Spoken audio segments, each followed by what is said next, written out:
ฟังเด้อล่ะตั้งแต่คบกันมาเป็นคนคุ้นเคยก็บ่เคยขออย่างเจ้าเลยจากเธอฟังเด้อเจ้าถ้าให้เว้าเป็นแปลนออกจากหัวใจ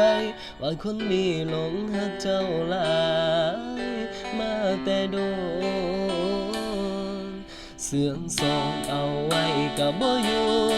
คือสิบ่ฮู้เอะใจแน่บ่น้อ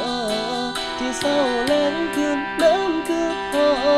ห่วงน้ำเจ้าเอาใจสุยางและย้อนสนิทกันเลยไปกันอีกนิดหวังไว้เป็นคู่ชีวิตติดอยู่แค่นึกอย่างยิ่งใจของนางมันพอสิว่าให้อยู่น้ำในบ่ขอโอกาสในเด้อถ้าเธอให้กันสิเห็นมันให้ดีสิหันเจ้าให้หลายกว่านี้สิปีเศร้าปีสิบ่จืดบ่จางแค่เป็นที่หนึ่งในใจ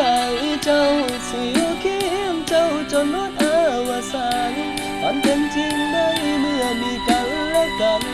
ตั้งแต่มือนั้นมือแรกที่พบเจ้าก็ยังบ่เศร้าจนฮอดซุมื้อ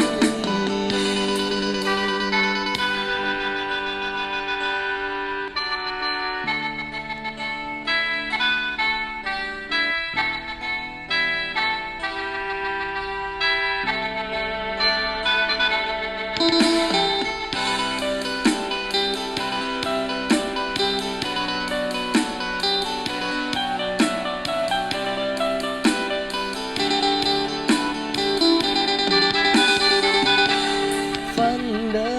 อล่ะตั้งแต่คบกันมาเป็นคนคุ้นเคยก็บ่เคยขออย่างเจ้าเลยจากเธอฟังเด้อเจ้าถ้าให้เว้าเป็นแปลนออกจากหัวใจว่าคนนี้หลงหักเจ้าหลายมาแต่โดนเสื่อมสองเอาไว้ก็บ่อยู่